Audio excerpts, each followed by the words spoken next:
तमस्तु मा विद्विषावहै।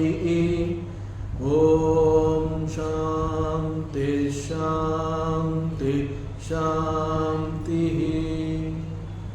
ಶ್ರೀಕೃಷ್ಣ ಸರ್ವೂ ನಿನ್ನ ಸೇವೆಯಾಗಲಿ ಸ್ವಾಮಿ.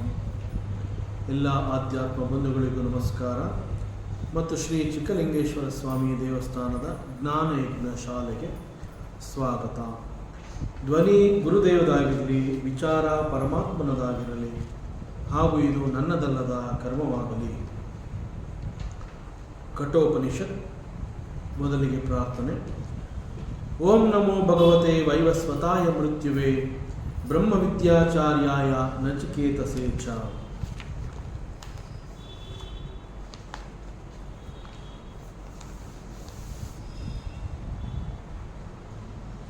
ಸೊ ನಾನು ಅಂತ ಹೇಳಿದಾಗ ನಾವು ನಮ್ಮ ದೇಹವನ್ನು ಗುರುತಿಸಿಕೊಂಡಿರೋದ್ರಿಂದ ಈ ನಮ್ಮ ದೇಹವನ್ನು ನಾವು ವ್ಯಷ್ಟಿ ಅಥವಾ ಪಿಂಡಾಂಡ ಅಂತ ಹೇಳ್ತೀವಿ.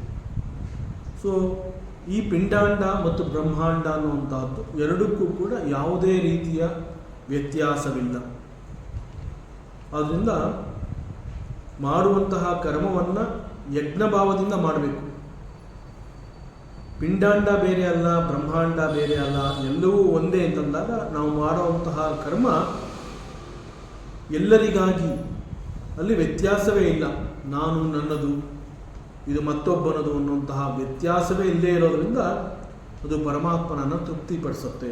ಆದ್ದರಿಂದ ಯಾವುದೇ ಒಂದು ಕರ್ಮದ ಆಚರಣೆ ಅಂತ ಹೇಳಿದಾಗ ಇಟ್ ಮಸ್ಟ್ ಬಿ ಥ್ರೂ ಯಜ್ಞಭಾವ. ಸೊ ಇಡೀ ವಿಶ್ವದ ಏಳಿಗೆಗಾಗಿ, ಸಮಸ್ತ ಜನಗಳ ಕಲ್ಯಾಣಕ್ಕಾಗಿ ನಾವು ಯಜ್ಞಭಾವದಿಂದ ಕರ್ಮವನ್ನು, ಕೆಲಸವನ್ನು ಮಾಡಬೇಕು. ದಿಸ್ ಈಸ್ ದಿ ಗ್ರೇಟೆಸ್ಟ್ ಪೂಜೆ, ದಿಸ್ ಈಸ್ ದಿ ಗ್ರೇಟೆಸ್ಟ್ ಆರಾಧನೆ ಆಫ್ ದಿ ಭಗವಂತ. ಸೊ ಈ ಅರ್ಥದಲ್ಲಿ ಯಜ್ಞ ಅಂತಂದರೆ it is welfare for the entire universe, ಸರ್ವರ ಏಳಿಗೆಗಾಗಿ, ಸರ್ವರ ಶ್ರೇಯೋಭಿವೃದ್ಧಿಗಾಗಿ ಮಾಡುವಂತಹ ಒಂದು ಕರ್ಮದ ಆಚರಣೆ. ಸೊ ಯಾವಾಗ ಮನುಷ್ಯ ಈ ಯಜ್ಞಭಾವದಿಂದ ಕರ್ಮವನ್ನು ಮಾಡ್ತಾನೆ ಮತ್ತು ಮಾಡುವಂತಹ ಕರ್ಮ ಎಲ್ಲರ ಕ್ಷೇಮಕ್ಕಾಗಿ ಅನ್ನುವಂತಹದ್ದು ತಿಳಿದಿರೋದ್ರಿಂದ ಇದು ಕರ್ಮದ ಆಚರಣೆಯೇ ಆಗಿದ್ರೂ ಕೂಡ, ಯಜ್ಞ ಅನ್ನುವಂತಹದ್ದು ಒಂದು ಕರ್ಮದ ಆಚರಣೆಯೇ ಆಗಿದ್ರೂ ಕೂಡ, ಈ ಕರ್ಮದ ಆಚರಣೆ ಮನುಷ್ಯನನ್ನು ಬಂಧಿಸುವುದಿಲ್ಲ, ಮನುಷ್ಯನನ್ನು ಅಧೋಗತಿಗೆ ತಳ್ಳೋದಿಲ್ಲ. ಇನ್ಫ್ಯಾಕ್ಟ್ ಇಂತಹ ಒಂದು ಕರ್ಮದ ಆಚರಣೆ ಮನುಷ್ಯನನ್ನು ಬಂಧನದಿಂದ ಬಿಡುಗಡೆಗೊಳಿಸುತ್ತೆ. So what is the expectation of the lord? ಯಜ್ಞಭಾವದಿಂದ ಕೆಲಸ ಮಾಡಬೇಕು, ಅದು ಎಲ್ಲರನ್ನೂ ಮುಟ್ಟತ್ತೆ ಅಂತ ಹೇಳಿದಾಗ ಇಡೀ ದೇಹದ ಎಲ್ಲ ಅವಯವಗಳಿಗೆ ನಾನು ಯಜಮಾನ. ಪರಮಾತ್ಮನನ್ನ ವಿರಾಟ ಪುರುಷ, ಅವನದು ವಿರಾಟ ರೂಪ ಅಂತ ಹೇಳಿದಾಗ ಇಡೀ ವಿಶ್ವದಲ್ಲಿ ಇರುವಂತಹ ಎಲ್ಲವುಗಳಿಗೆ including you and me, he is the ಯಜಮಾನ. ಸೊ ನಾನು ಹೇಗೆ ನನ್ನ ದೇಹದ ಎಲ್ಲ ಭಾಗಗಳು ನನಗಾಗಿ ಕೆಲಸ ಮಾಡಿ ನನ್ನನ್ನು ತೃಪ್ತಿಪಡಿಸಬೇಕು ಅನ್ನುವಂತಹದ್ದು ನನ್ನ ಎಕ್ಸ್ಪೆಕ್ಟೇಷನ್ ಆಗಿರುತ್ತೆ, ಆ ರೀತಿಯಲ್ಲಿ ದಿ ಎಕ್ಸ್ಪೆಕ್ಟೇಷನ್ ಆಫ್ ದಿ ಪರಮಾತ್ಮ ಅಂತಂದರೆ ಸಮಸ್ತ ಜಗತ್ತಿನಲ್ಲಿ ಪ್ರತಿಯೊಬ್ಬರೂ ಮತ್ತೊಬ್ಬರ ಏಳಿಗೆಗಾಗಿ ಕರ್ಮವನ್ನು ಮಾಡಬೇಕು. That is the expectation of the ಪರಮಾತ್ಮ. ದಿಸ್ ಈಸ್ ಕಾಲ್ಡ್ ಸರ್ವ ಸಮರ್ಪಣಾ ಭಾವ. ಈ ರೀತಿಯಲ್ಲಿ ಕರ್ಮವನ್ನು ಮಾಡಿದಾಗ ಅದು ಒಂದು ಉತ್ತಮವಾದ ಸಮಾಜವನ್ನು ನಿರ್ಮಾಣ ಮಾಡೋದರಲ್ಲಿ ಅನುಮಾನವಿಲ್ಲ. ಸೊ ಈ ಒಂದು ಹಿನ್ನೆಲೆಯಲ್ಲಿ ನಮ್ಮ ಸನಾತನ ಧರ್ಮದಲ್ಲಿ ಒಂದು ಶಾಂತಿ ಮಂತ್ರದಲ್ಲಿ ನಾವು ಸರ್ವೇ ಜನ ಸುಖಿನೋ ಭವಂತು ಅಂತ ಕೇಳ್ಕೊತೀವಿ. ಯಾಕೆ ಆ ಪ್ರಾರ್ಥನೆಯನ್ನು ಮಾಡ್ತೀವಿ ಅಂತಂದರೆ,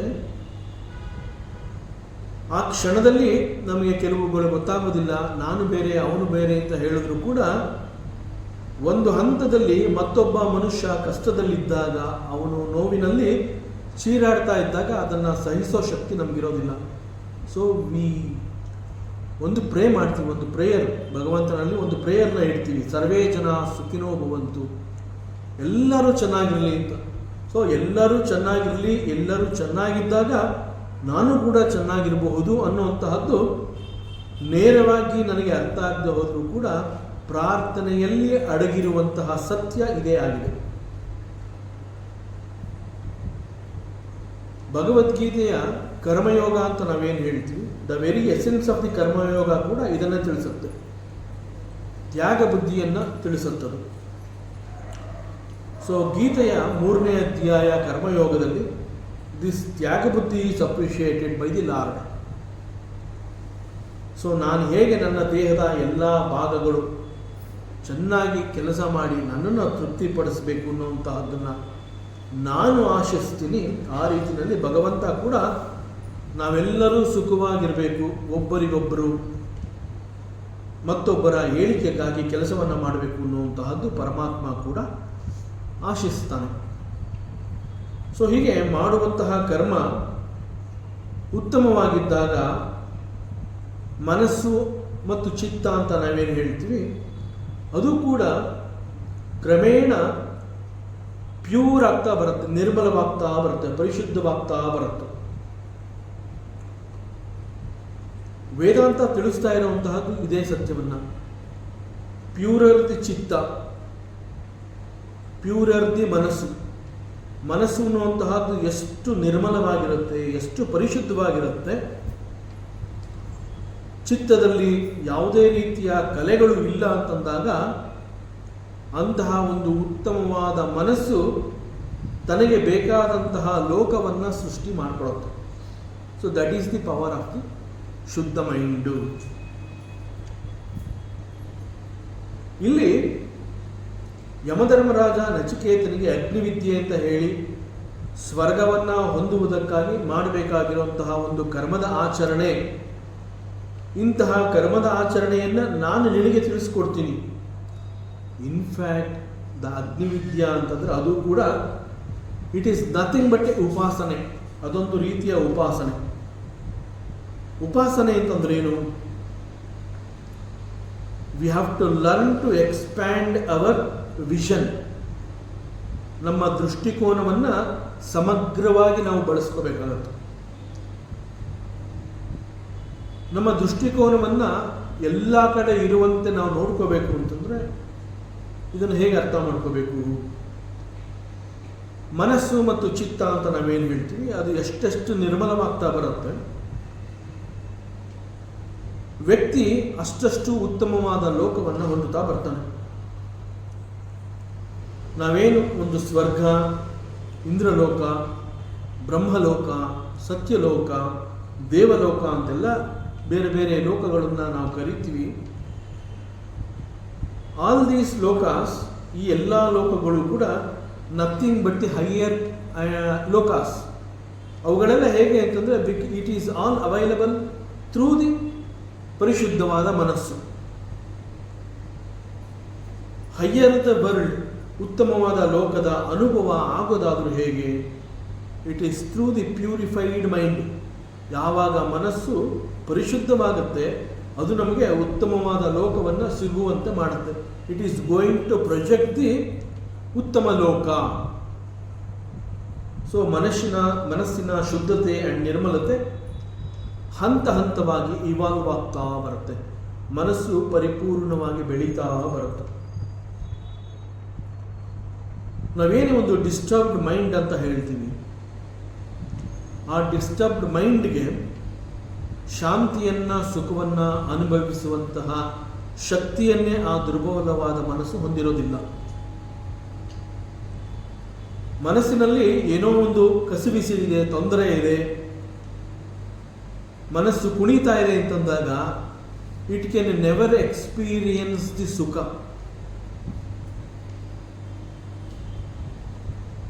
ಮನಸ್ಸು ದುರ್ಬಲವಾಗಿದ್ದಾಗ,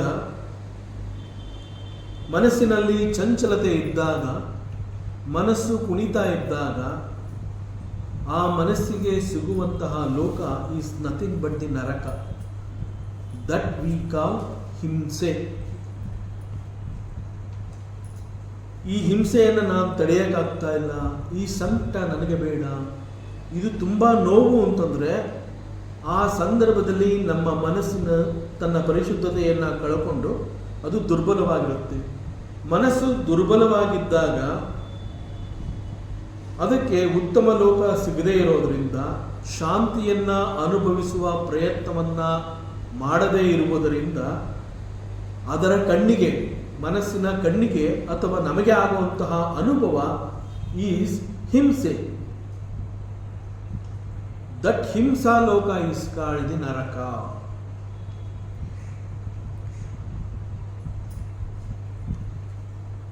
ಮನಸ್ಸು ಸ್ವಲ್ಪ ಮಟ್ಟಿಗೆ ಉತ್ತಮವಾಗಿದೆ, ಸಂಪೂರ್ಣವಾಗಿ ಇಟ್ ಈಸ್ ನಾಟ್ ಪ್ಯೂರ್. ಹಂತ ಹಂತವಾಗಿ ಕ್ರಮೇಣವಾಗಿ ಅದು ಉತ್ತಮ ಶಿಕ್ಷಣವನ್ನು ಪಡ್ಕೋತಾ ಇದೆ. ಸ್ವಲ್ಪವಾಗಿ ಮನಸ್ಸು ಬೆಳೀತಾ ಇದೆ. ಮನಸ್ಸಿನಲ್ಲಿ ಎಲ್ಲೋ ಒಂದು ಮೂಲೆಯಲ್ಲಿ ನಾನು ಶಾಂತಿಯನ್ನು ನೋಡಬಹುದು, ಸಹನೆಯನ್ನು ನೋಡಬಹುದು.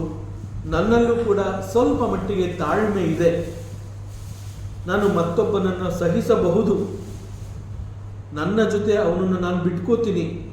ಇಂತಹ ಮನಸ್ಸಿನ ಸ್ಥಿತಿಯನ್ನು ಹೊಂದಿರುವಂತಹ ವ್ಯಕ್ತಿ, ಅವನಿಗೆ ಈ ಭೂಲೋಕದ ಅನುಭವ ಆಗುತ್ತೆ. He is going to project this world.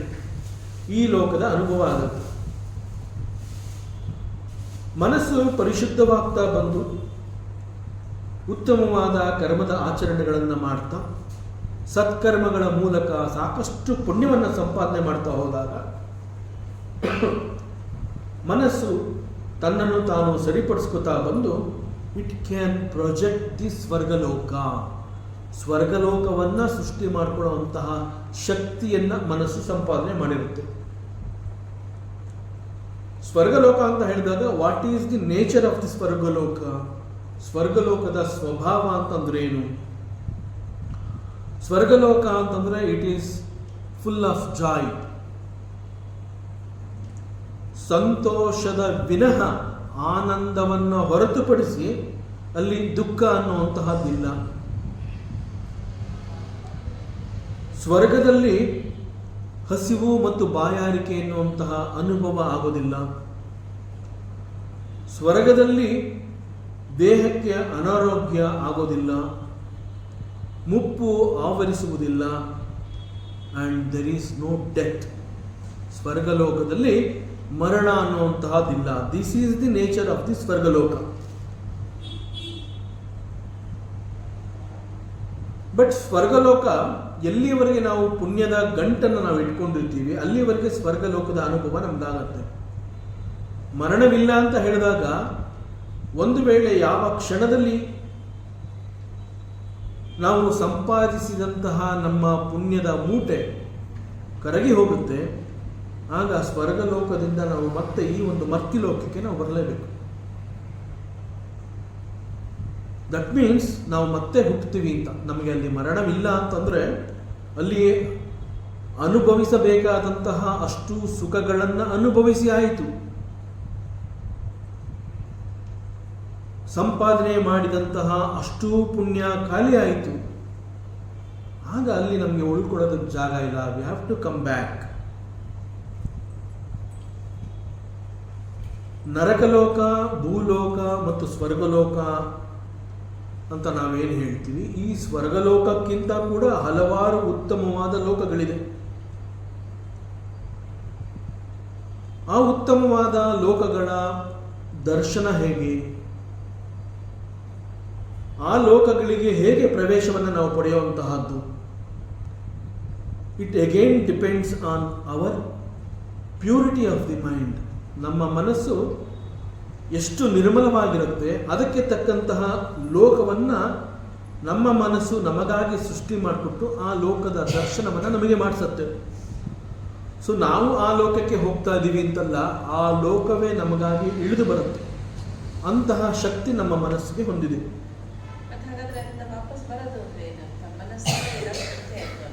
Everything is mind, everything is mind.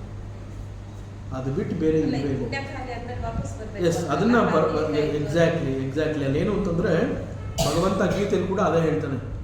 ಯಾವಾಗ ನಿನ್ನ ಪುಣ್ಯ ಖಾಲಿ ಆಯಿತು ಆಗ ನೀನು ಮರ್ತ್ಯಲೋಕಕ್ಕೆ ಬರಬೇಕು ಅಂತ ಹೇಳ್ತಾನೆ. ಅಂತಂದ್ರೆ ಎಲ್ಲಿಯವರೆಗೆ ನೀನು ಪುಣ್ಯವನ್ನು ಸಂಪಾದನೆ ಮಾಡ್ತೀವಿ ಅಂತಂದರೆ ಇಲ್ಲಿ ಬೇಸಿಕಲಿ ಈ ಒಂದು ಉಪನಿಷತ್ತು ತಿಳಿಸ್ತಾ ಇರುವಂತಹ ಮುಖ್ಯವಾದ ಸತ್ಯ ಆ್ಯಂಡ್ ದ ವೆರಿ ಸಂದೇಶ ಏನು ಅಂತಂದರೆ, ಈವನ್ ಉತ್ತಮವಾದ ಕರ್ಮ ಅಂತ ಹೇಳಿದಾಗ ಕೂಡ ಯಾವುದೇ ಕರ್ಮದ ಆಚರಣೆಯಿಂದ ಶಾಶ್ವತವಾದ ಸುಖ ಸಿಗೋದಿಲ್ಲ.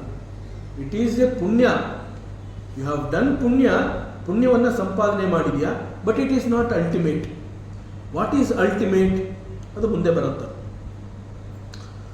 ಸೊ ಈ ಒಂದು ಪುಣ್ಯದ ಕೆಲಸವನ್ನು ಮಾಡಬೇಕು, ಪುಣ್ಯಕ್ಕಾಗಿ ಸತ್ಕರ್ಮಗಳನ್ನು ಮಾಡಿ ಪುಣ್ಯವನ್ನು ಸಂಪಾದನೆ ಮಾಡಿದಾಗ ಉತ್ತಮ ಲೋಕ ಸಿಗತ್ತೆ ಎನ್ನುವಂತಹದ್ದು ಕೂಡ ಅಷ್ಟೇ ಸತ್ಯವಾದರೆ, ಆ ಒಂದು ಪುಣ್ಯ ಅನ್ನುವಂತಹದ್ದು ಖಾಲಿಯಾದಾಗ ನಾವು ಮತ್ತೆ ಬರ್ತೀವಿ, ಮತ್ತೆ ಬಂದು ನಾವು ಮತ್ತೆ ನಮ್ಮ ಬದುಕನ್ನು ಮತ್ತೊಂದು ರೀತಿಯಲ್ಲಿ ಮತ್ತೆ ನಾವು ಪ್ರಯತ್ನ ಮಾಡ್ಬೋದು. ಯಾಕಂದರೆ ಇದು ಹುಟ್ಟು ಸಾವಿನ ಈ ಸರಪಳಿನಲ್ಲಿ ನಾವು ಇನ್ನೂ ಸಿಕ್ಕಾಕೊಂಡಿರ್ತೀವಿ, ಬಂದಿ ಆಗಿರ್ತೀವಿ. ದಟ್ ಈಸ್ ಬಂಧನ ಅಂತಂದರೆ it is not that physically you are tied up, ಯಾವುದೋ ಹಗ್ಗದಿಂದ ನಿನ್ನನ್ನು ಕಟ್ಟಿ ಹಾಕಿದ್ದಾರೆ, ಈಸ್ ನಾಟ್ ದಿ ಬಂಧನ ಅಂತಂದರೆ ನಿನಗೆ ಬಿಡಿಸಿಕೊಳ್ಳಲಾಗದಂತೆ ಹುಟ್ಟು ಸಾವಿನ ಸರಪಳಿ ಎನ್ನುವಂತಹದ್ದು ನಿನ್ನನ್ನು ಕಟ್ಟಿ ಹಾಕಿದೆ. ಇಲ್ಲ ಹುಟ್ಟಿರ್ತೀಯ, ಹುಟ್ಟಿದ ಮೇಲೆ ಆ ಬದುಕನ್ನು ಅನುಭವಿಸಿ ನಿನ್ನ ಆಯಸ್ಸು ಮುಗಿದಿದೆ ಅಂತಂದಾಗ again you have to die, ನೀನು ಮರಣವನ್ನು ಹೊಂದಲೇಬೇಕು. ನಿನಗೆ ಮರಣ ಪ್ರಾಪ್ತವಾಗಿದೆ ಅಂತಂದ ಮೇಲೆ ನೀನು ಮತ್ತೆ ಹುಟ್ಟಲೇಬೇಕು. ಸೊ ಹುಟ್ಟು ಸಾವಿನಿಂದ ಬಿಡುಗಡೆಯನ್ನು ಪಡೆಯೋದು ಹೇಗೆ ಅಂತಂದರೆ, ಮನುಷ್ಯ ಹುಟ್ಟಿರ್ತಾನೆ, ಅವನ ಜೊತೆಯಲ್ಲಿ ಅವನಿಗೆ ಸಿಕ್ಕಿರುವಂತಹದ್ದು ಅವನ ಪ್ರಾರಬ್ಧ, ದಟ್ ಈಸ್ ದೇಹ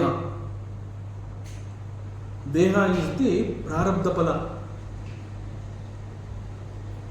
ಮನುಷ್ಯನಿಗೆ ಈ ಆತ್ಮಜ್ಞಾನ, ಒಬ್ಬ ಸಾಧಕ ಆತ್ಮಜ್ಞಾನವನ್ನು ಪಡ್ಕೊಂಡ್ರು ಕೂಡ ಆತ್ಮವಿದ್ಯೆಯನ್ನು ಗಳಿಸಿ ಅಮರತ್ವ ಅಂತಂದ್ರೆ ಏನು ಅನ್ನುವಂತಹದ್ದು ಸಂಪೂರ್ಣವಾಗಿ ಅರಿತು ಬದುಕಿರುವಾಗಲೇ ಮುಕ್ತತೆಯನ್ನು ಸಂಪಾದಿಸಿದಂತಹ ವ್ಯಕ್ತಿ ಕೂಡ ದೇಹ ಇರುವವರೆಗೆ ದೇಹದ ಜೊತೆನಲ್ಲಿರ್ತಾನೆ. ವೆನ್ ದ ದೇಹ ಡ್ರಾಪ್ಸ್, ಅವನ ಪ್ರಾರಬ್ಧ ಅಲ್ಲಿ ಮುಗೀತು, but he is eternal. So ಅದಕ್ಕೆ ಇಲ್ಲಿ ಉಪನಿಷತ್ತು ಏನು ತಿಳಿಸ್ತಾ ಇದೆ ಅಂತಂದರೆ, ಮಾಡಬೇಕಾದ್ರೆ ಪುಣ್ಯದ ಕೆಲಸವನ್ನೇ ನೀನು ಮಾಡು, so that you experience the ಉತ್ತಮ ಲೋಕ. ಬಟ್ ಅಗೈನ್ ಉತ್ತಮ ಲೋಕ ಆರ್ ಸ್ವರ್ಗಲೋಕ is not the ultimate. What is ultimate? ಪಾಪ ಪುಣ್ಯ ಅಂತ ಹೇಳಿ ಅಂತಹ ಕರ್ಮದ ಆಚರಣೆಯಲ್ಲೇ ನೀನು ನಿನ್ನನ್ನು ತೊಡಗಿಸ್ಕೋಬಾರ್ದು. You have to become a ಸಾಕ್ಷಿ. You are basically that. You are basically ಪರಮಾತ್ಮ.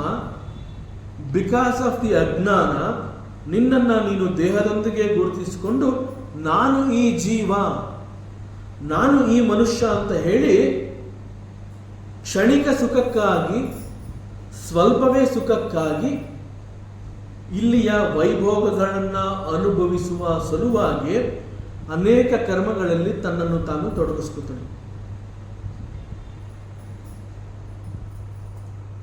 ಕರ್ಮಯೋಗದ ಎಸೆನ್ಸ್ ಕೂಡ ತ್ಯಾಗ ಬುದ್ಧಿ is the essence of karma yoga ಅಂತ ಹೇಳಿದಾಗ ವಿಚ್ ತ್ಯಾಗ ಬುದ್ಧಿ ಎನ್ನುವಂತಹ ಪ್ರಶ್ನೆ ಬರುತ್ತೆ. ಮಾಡಿದಂತಹ ಕರ್ಮವನ್ನು ತ್ಯಾಗ ಮಾಡಬೇಕು, ಫಲದ ಅಪೇಕ್ಷೆ ಇರಬಾರ್ದು. ದಟ್ ಈಸ್ ದಿ ತ್ಯಾಗ ಬುದ್ಧಿ, that is the essence of the 3rd chapter of the Geetha.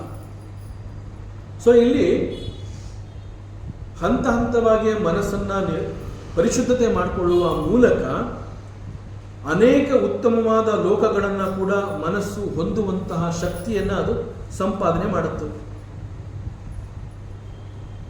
ಅಂತಿಮವಾಗಿ ಈ ಸಂದರ್ಭದಲ್ಲಿ ವೇದಾಂತ ತಿಳಿಸ್ತಾ ಇರುವಂತಹ ಒಂದು ಸತ್ಯ ಏನು? What is the truth? The reality is, ಸತ್ಯ ಏನು ಅಂತಂದರೆ ಚಿತ್ತಶುದ್ಧಿ. ಚಿತ್ತಶುದ್ಧಿ ಈಸ್ ವೆರಿ ಇಂಪಾರ್ಟೆಂಟ್. ನಿರ್ಮಲವಾದ ಮನಸ್ಸನ್ನು ಹೊಂದುವಂತಹದ್ದು ಈಸ್ ವೆರಿ ಇಂಪಾರ್ಟೆಂಟ್. ಅದನ್ನು ಹೊರತುಪಡಿಸಿ ಉಳಿದಂತೆ ಈ ಲೋಕಗಳು, ಅನೇಕ ಲೋಕಗಳು ಅಂತ ನಾವೇನು ಹೇಳ್ತೀವಿ, ಅವೆಲ್ಲ ಬರ್ತಾ ಇರುತ್ತೆ, ಹೋಗ್ತಾ ಇರುತ್ತೆ. ಶುದ್ಧವಾದಂತಹ ಚಿತ್ತ it remains. So this is the karma, this is the ಆಚರಣೆ, ಕರ್ಮದ ಆಚರಣೆ. We have to do this. ನಾವೇನು ಕರ್ಮ ಮಾಡಿದ್ರು ಅದೊಂದು ಸಂಚಿತವಾಗಿ ಚಿತ್ತದಲ್ಲೇ ಅಲ್ಲ ಸ್ಟೋರ್ ಆಗುತ್ತೆ. ಎಕ್ಸಾಕ್ಟ್ಲಿ. ಅದಕ್ಕೆ ಎಕ್ಸಾಕ್ಟ್ಲಿ ವೆರಿ ಗುಡ್ ಕ್ವಶನ್. ಅದಕ್ಕೆ ಏನು ಅಂತಂದರೆ ಭಾಗವತದಲ್ಲಿ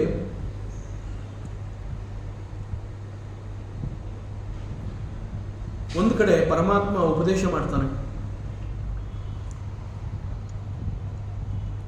ಸಾಕ್ಷಾತ್ ವಸುದೇವ ಮತ್ತು ದೇವಕಿ ಅವರಿಬ್ಬರು ಒಂದ್ಸಲಿ ನಾರದನನ್ನ ಕೇಳ್ತಾರೆ, ಹೇ ಭಗವಂತ, ನಮಗೆ ಮೋಕ್ಷದ ಬಗ್ಗೆ ಜ್ಞಾನವನ್ನು ಕೊಡು, ಆತ್ಮಜ್ಞಾನ ನಮಗಾಗಬೇಕು, ಆತ್ಮವಿದ್ಯೆ ನಮಗಾಗಬೇಕು ಅಂತ ಹೇಳಿ ನಾರದನನ್ನ ಕೇಳ್ತಾರೆ. ಆಗ ಅವ್ರು ಹೇಳ್ತಾರೆ, ಒಂದು ಸಂದರ್ಭದಲ್ಲಿ ಇದನ್ನು ನಿಮ್ಮ ಮಗ ಆಗಿರುವಂತಹ ಸಾಕ್ಷಾತ್ ಕೃಷ್ಣ ಅವನೇ ಉಪದೇಶ ಮಾಡ್ತಾನೆ, you have to wait.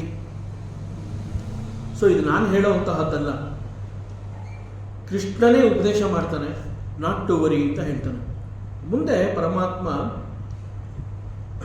Devaki ಕೇಳ್ತಾನೆ, what is actually Bhagavata? Bhagavata ಭಕ್ತಿ ಅಂತಂದ್ರೇನು? ಆ ಮೂಲಕ ಮೋಕ್ಷವನ್ನು ಗಳಿಸಬಹುದು, ಮುಕ್ತಿಯನ್ನು ಸಂಪಾದನೆ ಮಾಡಬಹುದು ಅಂತಂದರೆ how to gain that knowledge. ಆಗ ಆ ಸಂದರ್ಭದಲ್ಲಿ ಪರಮಾತ್ಮ ಉಪದೇಶ ಮಾಡುವಂತಹದ್ದೇ ಕಾಯೇನ ವಾಚ ಮನಸೇಂದ್ರಿಯರ್ವಾ ಬುದ್ಧ್ಯಾತ್ಮನಾ ವಾ ಪ್ರಕೃತಿ ಸ್ವಭಾವ ಕರೋಮಿ ಯತ್ಯತ್ ಸಕಲಂ ಪರಸ್ಮೈ ನಾರಾಯಣಾಯೇತಿ ಸಮರ್ಪಯಾಮಿ. ಪ್ರತಿ ಕರ್ಮಕ್ಕೂ ಒಂದೊಂದು ಫಲ, ಅದು ಕಟ್ಟಿಟ್ಟು ಬುದ್ಧಿ. When you call it a karma, there is a ಫಲ ಗ್ಯಾರಂಟಿ. ಯಾವಾಗ ಮಾಡುವಂತಹ ಒಂದು ಕೆಲಸವನ್ನು ಇಟ್ ಈಸ್ ನಾನು ಮಾಡ್ತಾ ಇರುವಂತಹ ಒಂದು ಕರ್ಮ ಅಂತ ನಾನು ಹೇಳ್ತೀನಿ, ಆ ಕ್ಷಣದಲ್ಲಿ ನಾನು ಡಿಕ್ಲೇರ್ ಮಾಡ್ತೀನಿ ಇಟ್ ಈಸ್ ಎ ಕರ್ಮ. ಕಾಯ ವಾಚ, ನಾನು ಬಾಯಿ ಬಿಟ್ಟು ಹೇಳ್ಬೋದು ಐ ಆಮ್ ಡೂಯಿಂಗ್ ದಿಸ್ ಕರ್ಮ, ಆರ್ ಮನಸ, ಮನಸ್ಸಿನಲ್ಲಿ ನಾನು ಅನ್ಕೋಬೋದು ಇಂತಹ ಕೆಲಸವನ್ನು ಮಾಡ್ತಾ ಇದ್ದೀನಿ, ಅಥವಾ ದೇಹದ ಮೂಲಕ ಇಂತಹ ಕರ್ಮವನ್ನು ನಾನು ಮಾಡ್ತಾ ಇದ್ದೀನಿ ಅನ್ನುವಂತಹದ್ದು ಎಕ್ಸ್ಪ್ರೆಸ್ ಮಾಡಿದಾಗ, in all the cases whether it is ಕಾಯ ವಾಚ ಮನಸ, ಈ ಮೂರರಲ್ಲಿ ಯಾವುದೇ ಮೂಲಕ ಕರ್ಮವನ್ನು ತೊಡಗಿಸಿದಾಗ ಅದು ಯೋಗವಾಗಿ ಬದಲಾಗಲ್ಲ, ಒಂದು ಫಲವನ್ನು ಕೊಡುತ್ತೆ. ಅದಕ್ಕೆ ಭಗವಂತ ಹೇಳ್ತೇನೆ, ವಾಟ್ ಈಸ್ ಭಾಗವತ ಭಕ್ತಿ ಅಂತಂದ್ರೆ, ನೀನು ಮಾಡುವಂತಹದ್ದು ಏನಾರ ಆಗಿರಲಿ, ಕಾಯ ವಾಚ ಮನಸ ಯಾವುದೇ ರೀತಿನಲ್ಲಿ ಆಗಿರಲಿ, ನಾರಾಯಣ ಏತಿ ಸಮರ್ಪಯ. It is I am doing it as a service to the lord. ಮನೆಯಲ್ಲಿ 10 ಜನಕ್ಕೆ ನಾನು ಅಡುಗೆ ಮಾಡ್ತಾ ಇದ್ದೀನ, ಮನೆಯವರಿಗೆ ಮಾಡ್ತಾ ಇದ್ದೀನಿ ಬಿಡ, ಮನೆಯವರಲ್ಲಿ ನೆಲೆಸಿರುವಂತಹ ಪರಮಾತ್ಮ ಅವನ ತೃಪ್ತಿಗಾಗಿ ನಾನು ಮಾಡ್ತಾ ಇದ್ದೀನಿ. ನಾನು ಯಾವುದೋ ಒಂದು ಪ್ರಸಾದ, ಯಾವುದೋ ಒಂದು ಆಹಾರ ಇವತ್ತು ನನಗೆ ಸಿಕ್ಕಿದೆಯಲ್ಲ, ಇದನ್ನು ನಾನು ತಿಂತಾ ಇದ್ದೀನ, ಇದು ನನ್ನಲ್ಲಿ ನೆಲೆಸಿರುವ ಭಗವಂತನಿಗೆ ಅರ್ಪಣೆ ಮಾಡ್ತಾ. ಅದಕ್ಕೆ ಊಟ ಮಾಡ್ತಾ ಇರ್ಬೇಕಾದ್ರೆ they call it is A ಯಜ್ಞ. ಊಟ ಮಾಡುವಂತಹದ್ದನ್ನು ಯಜ್ಞ ಅಂತ ಕರೀತಾರೆ. ಯಜ್ಞ ಭಾವದಿಂದ ಊಟ ಮಾಡಬೇಕು. ಊಟದಲ್ಲಿ ರುಚಿ ಇಲ್ಲ, ಉಪ್ಪಿಲ್ಲ, ಇದು ಖಾರ, ಇದು ಹೀಗೆ, ನೋ ಕಂಪ್ಲೈಂಟ್ಸ್. ಇವತ್ತಿನ ಪರಿಸ್ಥಿತಿನಲ್ಲಿ ಈಗ ನನ್ನ ಮುಂದೆ ಇಂತಹ ಒಂದು ಆಹಾರ ಸಿಕ್ಕಿದೆ, ಇಟ್ ಈಸ್ ಎ ಪ್ರಸಾದ. ದಿಸ್ ಪ್ರಸಾದ ಭಗವಂತನಿಂದ ಸಿಕ್ಕಿದೆ, ಮತ್ತೆ ಭಗವಂತನಿಗೆ ಹೋಗ್ತಾ ಇದೆ, because I am not the body. So ನಾವು ಮಾಡುವಂತಹ ಆಲ್ ಸಾರ್ಟ್ಸ್ ಆಫ್ ಕರ್ಮದ ಆಚರಣೆ ನಾರಾಯಣ ಏತಿ ಸಮರ್ಪಯಾಮಿ ಈಸ್ ಕಾಲ್ಡ್ ದಿ ತ್ಯಾಗ ಬುದ್ಧಿ. That is the essence of the 3rd chapter of the Gita. So ಆ ರೀತಿಯಲ್ಲಿ ಯಾವಾಗ ಮನಸ್ಸಿನ ಒಂದು ಪರಿಪಕ್ವತೆ ಎನ್ನುವಂತಹದ್ದು ಆ ಒಂದು ತನ್ನ ತುಟ್ಟ ತುದಿಯನ್ನು ಮುಟ್ಟಿರುತ್ತೆ,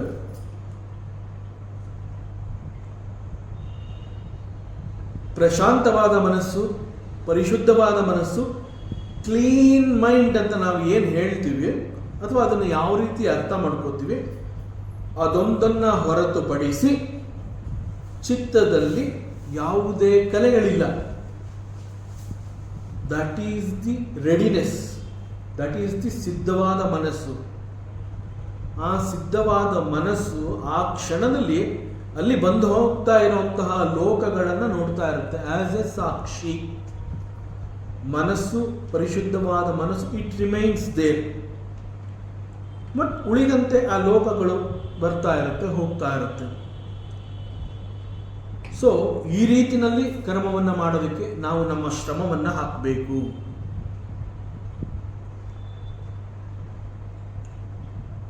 ಇದು ಕಠೋರವಾದ ಸತ್ಯವೇ ಆಗಿರೋದ್ರಿಂದ ಈ ಸಂದರ್ಭದಲ್ಲಿ ಅನೇಕರ ಪ್ರಶ್ನೆ ಕೂಡ ಇರುತ್ತೆ. ಕರ್ಮ ಮಾಡಬೇಕಾದ್ರೆ ಅಲ್ಲಿ ಒಂದು ಫಲ ಅನ್ನುವಂತಹದ್ದು ಇದ್ದೇ ಇರುತ್ತೆ. ನಾನು ಇಲ್ಲಿ ತ್ಯಾಗ ಬುದ್ಧಿಯನ್ನು ಪ್ರದರ್ಶಿಸ್ತೀನಿ, ನನಗೇನು ಬೇಡ, ಮಾಡ್ತಾ ಇರೋವಂತಹದ್ದು ಭಗವಂತನ ತೃಪ್ತಿಗಾಗಿ ಅಂತ ಹೇಳಿ ನಾನು ಇದನ್ನು ಪರಮಾತ್ಮನಿಗೆ ನಾನು ಅರ್ಪಿಸಬಹುದು. ಸೊ ಇದು ಪರಮಾತ್ಮನಿಗೆ ಅರ್ಪಣೆ ಮಾಡುವಂತಹ ಕರ್ಮವೇ ಆಗಿದ್ದ ಪಕ್ಷದಲ್ಲಿ why I have to do this karma? ನಾನು ಯಾಕೆ ಮಾಡಬೇಕು? ನನಗೇನು ಬೇಡ, ಇದು ಭಗವಂತನಿಗೆ ಮಾಡ್ತಾ ಇದ್ದೀನಿ ಅನ್ನೋದೇ ಆದಮೇಲೆ ಯಾಕೆ ಕರ್ಮವನ್ನು ಮಾಡಬೇಕು ಅನ್ನುವಂತಹದ್ದು ಪ್ರಶ್ನೆ ಕೂಡ ಅನೇಕರಲ್ಲಿ ಇರುತ್ತೆ. ಸೊ ಕರ್ಮ ಮಾಡದೆ ನಾನು ಸುಮ್ಮನೆ ಇರಬಹುದಲ್ಲ? ಯಾಕೆ ಅಂತಂದರೆ ಕರ್ಮದ ಬಿಗಿನಿಂಗ್ ಹೇಗಿರುತ್ತೆ ಅಂತಂದರೆ ಅದು ಯಾವ ಗತಿಯನ್ನು ಮುಂದೆ ತೋರಿಸುತ್ತೆ ಅನ್ನೋದು ನಮಗೆ ಗೊತ್ತಾಗೋದಿಲ್ಲ. ಅದಕ್ಕೆ ನಾವು ಅನೇಕ ಸಂದರ್ಭಗಳಲ್ಲಿ ಏನೋ ಒಂದು ಬೇರೆ ರೀತಿಯ ರಿಸಲ್ಟ್ ನಮಗೆ ಸಿಕ್ಕಿದಾಗ ಅಂತಂದರೆ ಬಿಯಾಂಡ್ ಅವರ್ ಎಕ್ಸ್ಪೆಕ್ಟೇಷನ್, ನಾವು ಏನೋ ಒಂದು ಇಂತಹದ್ದು ಆಗಬೇಕು ಅಂತ ಹೇಳಿ ನಾವು ಯಾವುದೋ ಒಂದನ್ನು ಮಾಡ್ತಾ ಇರ್ತೀವಿ. ಅದು ಆ ರೀತಿ ಆಗದೆ ಹೋದಾಗ ನಾವೇ ಅನೇಕ ಸಂದರ್ಭದಲ್ಲಿ ಹೇಳ್ತೀವಿ, ಹೀಗಾಗತ್ತೆ ಅಂತ ಗೊತ್ತಿದ್ದಿದ್ರೆ ನಾನು ಈ ರೀತಿ ಮಾಡ್ತಾ ಇರಲಿಲ್ಲ. ಸೊ ಅದರಿಂದ ಯಾವಾಗಲೂ ಕರ್ಮದ ಪ್ರಾರಂಭದ ಹಂತದಲ್ಲಿ ಅದರ ಪರಿಣಾಮ ಹೇಗಿರುತ್ತೆ ಅನ್ನುವಂತಹದ್ದು ನಮ್ಮ ನಿಲುವಿಗೆ ಸಿಗೋದಿಲ್ಲ, ಅದು ನಮಗೆ ಗೊತ್ತಾಗೋದಿಲ್ಲ. But out of routine work, regular experience ಆಗಿರೋದ್ರಿಂದ ಹೀಗಾಗಬಹುದು. ಸಾರಿಗೆ ಉಪ್ಪು ಖಾರ ಡೈಲಿ ಹಾಕೋದ್ರಿಂದ ಚೆನ್ನಾಗೇ ಆಗತ್ತೆ, ಒಂದು ದಿವಸ ಕೈ ಕೊಡಬಹುದು, ಗೊತ್ತಾಗೋದಿಲ್ಲ, ಅದು ಪರಿಣಾಮ ನಮಗೆ ತಿಳಿಸೋದಿಲ್ಲ. ಸೊ ಆದ್ದರಿಂದ ಕರ್ಮ ಮಾಡದೆ ಸುಮ್ಮನೆ ಇದ್ಬಿಡ್ಬೋದಲ್ಲ. ಯಾಕೆ ಅಂತಂದರೆ ಯಾವ ರಿಸಲ್ಟ್ ಬರುತ್ತೋ ಏನಾಗುತ್ತೋ ಗೊತ್ತಿಲ್ಲದೆ ಇರೋದ್ರಿಂದ ಕರ್ಮ ಮಾಡಿಬಿಟ್ಟು ಅದನ್ನು ಭಗವಂತನಿಗೆ ಅರ್ಪಿಸ್ಬೇಕು. ಅರ್ಪಣೆ ಮಾಡ್ತಾ ಇದ್ದೀನಿ ಅನ್ನುವಂತಹದ್ದನ್ನು ನಾನು ಎಕ್ಸ್ಪ್ರೆಸ್ ಮಾಡೋದು ಮರೆತು ಬಿಟ್ರೆ ಅದ್ರ ಫಲ ನಂಗೆ ಅಂಟ್ಕೊಂಡ್ಬಿಡುತ್ತೆ. So let me not do the ಕರ್ಮ ಮಾಡೋದೇ ಬೇಡ. ಮರೆತು ಬಿಟ್ರೆ ಅದ್ರ ಫಲ ನನಗೆ ಬರುತ್ತೆ. ಮರೀದೆ ಹೋದರೆ ಅದನ್ನು ತ್ಯಾಗ ಮಾಡ್ಬೋದು. ತ್ಯಾಗ ಮಾಡಬೇಕು ಅನ್ನುವಂತಹದ್ದೇ ನಾನು ಮರೆತರೆ ನಾನು ಅದರ ಫಲವನ್ನು ಅನುಭವಿಸ್ಬೇಕು. ಆ ಫಲ ಹೇಗಿರುತ್ತೆ ಗೊತ್ತಿಲ್ಲ. So let me not do the ಕರ್ಮವನ್ನು ಮಾಡದೆ ಸುಮ್ಮನೆ ಇರಬಹುದಲ್ಲ. ಯಾಕೆಂದರೆ ಕರ್ಮದಲ್ಲಿ ನಾವು ನಮ್ಮನ್ನು ತೊಡಗಿಸಿಕೊಂಡಾಗ ಸ್ವಲ್ಪವೇ ನಾವು ಜಾರಿದ್ರೂ ಕೂಡ ಅದರ ಪರಿಣಾಮ ಯಾವ ರೀತಿ ಬೇಕಾದರೂ ಆಗ್ಬೋದು. ಆದ್ದರಿಂದ ಕರ್ಮವೇ ಬೇಡ ಅನ್ನುವಂತಹದ್ದು ಕೆಲವರು ವಾದವನ್ನು ಮಾಡ್ತಾರೆ. ಬಟ್ ಭಗವಾನ್ ರಮಣ ಮಹರ್ಷಿ ಏನು ಹೇಳ್ತಾರೆ ಈ ಸಂದರ್ಭದಲ್ಲಿ, ಕರ್ಮವನ್ನು ನೀನು ಮಾಡದೆ ಹೋದರೆ, ಕರ್ಮವನ್ನು ಮಾಡದೆ ಹೋದರೆ ನಿನ್ನ ಮನಸ್ಸು ನಿರ್ಮಲವಾಗುವುದಿಲ್ಲ, ನಿನ್ನ ಚಿತ್ತ ಅನ್ನುವಂತಹದ್ದು ಶುದ್ಧವಾಗುವುದಿಲ್ಲ. ಶುದ್ಧವಾದ ಚಿತ್ತಕ್ಕೆ, ನಿರ್ಮಲವಾದ ಮನಸ್ಸಿಗೆ ನೀನು ಕರ್ಮವನ್ನೇ ಮಾಡಬೇಕು. ಕರ್ಮವನ್ನು ಮಾಡದೆ ಹೋದರೆ you will not attain this. ಜೊತೆಗೆ ಕರ್ಮವನ್ನು ಮಾಡುವ ಮೂಲಕ ಚಿತ್ತವನ್ನು ಶುದ್ಧಿ ಮಾಡಿಕೊಂಡಾಗ through that it is possible for you to attain ಮುಕ್ತಿ ಸಾಧಕಂ. ಸೊ ಚಿತ್ತಶೋಧಕಂ ಮುಕ್ತಿ ಸಾಧಕಂ. ಆದ್ದರಿಂದ ಕರ್ಮವನ್ನು ಮಾಡದೇ ಇರೋದಕ್ಕೆ ಸಾಧ್ಯವೇ ಇಲ್ಲ. ಸೊ ಹೀಗೆ ಈ ರೀತಿ ನಾವು ಏನೇನು ಕರ್ಮಗಳನ್ನು ಮಾಡ್ತೀವಿ ಆ ಕರ್ಮಗಳ ಮೂಲಕ ಸಿಗುವಂತಹ ಪಾಪ ಪುಣ್ಯಗಳಿಗೆ ತಕ್ಕಂತೆ ಸಿಗುವಂತಹ ಫಲಗಳ ಮೂಲಕ ವಿ ಎಕ್ಸ್ಪೀರಿಯನ್ಸ್ ದಿಸ್ ವರ್ಲ್ಡ್. ಇವತ್ತು ನಾವೇನು ಈ ಒಂದು ಪ್ರಪಂಚವನ್ನು ನೋಡ್ತಾ ಇದ್ದೀವಿ, ಈ ಪ್ರಪಂಚವನ್ನು ನೋಡಿದಾಗ ನಾವು ಹೇಳ್ತೀವಿ ಬ್ಯೂಟಿಫುಲ್ ವರ್ಲ್ಡ್ ಅಂತ ಹೇಳ್ತೀವಿ. ಮತ್ತೊಬ್ಬ ಇದೇ ಪ್ರಪಂಚವನ್ನು ನೋಡ್ತಾ ಇರ್ತಾನೆ, ನನ್ನ ಪಕ್ಕದಲ್ಲೇ ನಿಂತಿರ್ತಾನೆ.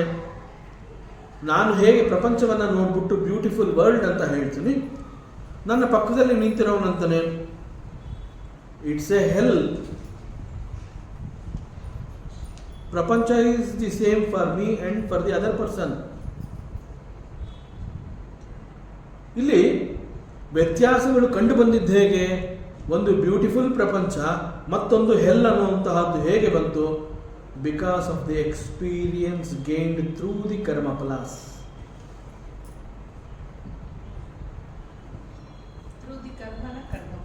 ಕರ್ಮ ಅಂಡ್ ಕರ್ಮಫಲ ಆಲ್ಮೋಸ್ಟ್ ಒಂದೊಂದು ಸಂದರ್ಭಕ್ಕೆ ಸಿಗುತ್ತೆ. ಈಗ ಅನೇಕ ಸಂದರ್ಭದಲ್ಲಿ ನಾವು ಫಲ ಅನ್ನೋದು ನನ್ನ ಕರ್ಮ ಇದು ಅಂತ ಅಂದ್ಬಿಡ್ತೀವಿ. ಸೊ ಇಟ್ ಈಸ್ ಕರ್ಮದ ಫಲ. ಸೊ ಹಾಗೆ ಕರ್ಮ ಅಂಡ್ ಕರ್ಮಫಲ almost it gives the one and the same meaning. So ನಮ್ಮದೇ ಮನಸ್ಸು ಈಗ ನಮಗೆ ಇಂತಹ ಒಂದು ಪ್ರಪಂಚವನ್ನು ಕೊಡ್ತಾ ಇದೆ, ತೋರಿಸ್ತಾ ಇದೆ ಅಂತಂದರೆ, ಈ ಪ್ರಪಂಚ ನನಗೆ ಹೇಗೆ ಸಿಕ್ಕಿದೆ ಹಾಗೆ ಸಿಗುವಂತಹ ಕರ್ಮಗಳನ್ನು ನಾನು ಮಾಡಿದ್ದೀನಿ. ಆ ಪ್ರಕಾರ ಈಗ ನಾವು ಐ ಆಮ್ ಎಕ್ಸ್ಪೀರಿಯನ್ಸಿಂಗ್ ದಿಸ್ ಭೂಲೋಕ. And what is the nature of this ಲೋಕ? ಸ್ವರ್ಗ ಅಂತ ಹೇಳಿದಾಗ ಅಲ್ಲಿ ಸದಾ ಶಾಂತಿ, ಬಟ್ ಭೂಲೋಕ ಅಂತ ಹೇಳಿದಾಗ ಶಾಂತಿ, ನೆಮ್ಮದಿ, ಅಶಾಂತಿ, ನೋವು, ನಲಿವು ಎಲ್ಲವೂ ಸಾಮರಸ್ಯ ಮಿಕ್ಸ್ ಆಗಿರುವಂತಹದ್ದು ಈ ಲೋಕ. ದರ್ ಈಸ್ ನೋ ಹಸಿವು ಅಂಡ್ ಬಾಯಾರಿಕೆ ಇನ್ ದಿ ಸ್ವರ್ಗಲೋಕ. ಆಮೇಲೆ ಇನ್ನೊಂದು ಏನು ಅಂತಂದರೆ, ಸ್ವರ್ಗದಲ್ಲಿ ಹಸಿವು ಬಾಯಾರಿಕೆ ಆಗೋದಿಲ್ಲ ಅಂತಂದರೆ ಮನುಷ್ಯ ಉಪವಾಸದಿಂದ ಇರ್ತಾನೆ ಹಾಗಾರೆ ಎನ್ನುವಂತಹ ಪ್ರಶ್ನೆ ಬರ್ತದೆ. It is not like that. It is defined in a different way. ಅಲ್ಲಿ ಹಸಿವು ಬಾಯಾರಿಕೆ ಆಗೋದಿಲ್ಲ ಅಂತ ಯಾಕೆ ಹೇಳ್ತಾರೆ ಅಂತಂದರೆ, ನೀನು ಅಷ್ಟೊಂದು ಪುಣ್ಯವನ್ನು ಸಂಪಾದನೆ ಮಾಡಿ ಅಷ್ಟೊಂದು ಅಂತಹ ಉತ್ತಮವಾದ ಲೋಕವು ನಿನಗೆ ಸಿಕ್ಕಿರೋದ್ರಿಂದ ನೀನು ಹಸಿವೆ ಆಗ್ತಾ ಇದೆ ಅನ್ನೋದು ನಿನ್ನ ಎಕ್ಸ್ಪೀರಿಯನ್ಸ್, ನಿನ್ನ ಅರಿವಿಗೆ ಬರೋದಕ್ಕೆ ಮುಂಚೆ ನಿನಗೆ ಆಹಾರ ಸಿಗುತ್ತೆ. ಬಾಯಾರಿಕೆ ಆಗ್ತಾ ಇದೆ, ಅಯ್ಯೋ ನೀರು ಬೇಕಲ್ಲ ಅನ್ನುವಂತಹ ಸಂಕಟ ನಿನಗೆ ಆಗೋದಕ್ಕೆ ಮುಂಚೆ ನಿನಗೆ ನೀರು ಸಿಗುತ್ತೆ. Because you have done such ಪುಣ್ಯ. ಸೊ ಈ ಅರ್ಥದಲ್ಲಿ ಸ್ವರ್ಗದಲ್ಲಿ ಹಸಿವು ಬಾಯಾರಿಕೆ ಇಲ್ಲ ಅಂತಂದರೆ ಬಿಕಾಸ್ ಆಫ್ ದಿ ಪುಣ್ಯಾಸ್. ಬಟ್ ಈ ಲೋಕ ನಮಗೆ ನಾವು ಹೊಂದಿರುವಂತಹ ಮನಸ್ಸಿನಿಂದ ಸಂಪಾದನೆ ಮಾಡಿರುವ ಈ ಲೋಕದಲ್ಲಿ ದ ಸ್ವಭಾವ ಇಸ್ ಇಲ್ಲೇ ಹಸಿವು ಆಗುತ್ತೆ, ಬಾಯಾರಿಕೆ ಆಗುತ್ತೆ. ಇಲ್ಲಿ ನಾವು ಹೊಂದಿರುವಂತಹ ಈ ದೇಹ ಮತ್ತು ದೇಹದ ಜೊತೆಗೆ ನಾವು ನಮ್ಮನ್ನು ಗುರುತಿಸಿಕೊಂಡಿರೋದ್ರಿಂದ ಅನೇಕ ರೀತಿಯ ದೇಹದ ಸಮಸ್ಯೆ, ರೋಗಾದಿಗಳು ಬರುವಂತಹ ಸಂಭವ ಇರುತ್ತೆ, ಮುಪ್ಪು ಆವರಿಸುತ್ತೆ. ಒಂದು ದಿನ ಮರಣ is also guarantee. That is the nature of this ಲೋಕ. ದಿಸ್ ಲೋಕ ಈಸ್ ಕಾಲ್ಡ್ ಭೂಲೋಕ ಆರ್ ಮರ್ತ್ಯುಲೋಕ. ಸೊ ನಮ್ಮ ಮನಸ್ಸು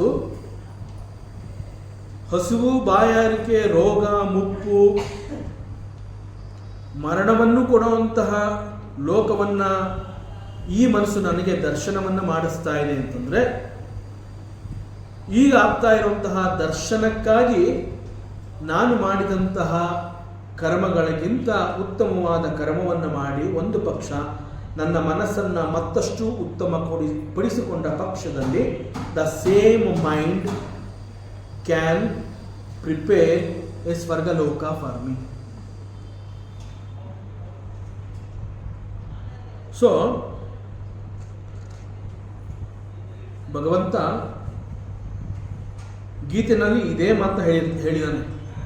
ಮನಸ್ಸನ್ನು ಕುರಿತು ಅವನು ಹೇಳ್ತಾನೆ, ದ ಗ್ರೇಟೆಸ್ಟ್ ಫ್ರೆಂಡ್ ಅಂತಂದರೆ ಮೌಲ್ಯಭರಿತವಾದಂತಹ ಶಿಕ್ಷಣವನ್ನು ಕೊಟ್ಟು ಬೆಳೆಸಿರುವಂತಹ ಮನಸ್ಸು is the best friend for you.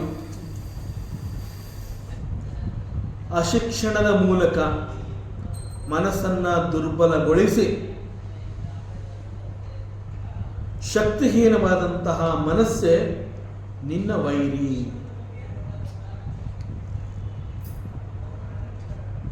So ನಿನ್ನ ನಿಜವಾದ ಶತ್ರು ಯಾರು ಅಂತಂದರೆ ನಿನ್ನ ದುರ್ಬಲವಾದಂತಹ ಮನಸ್ಸು.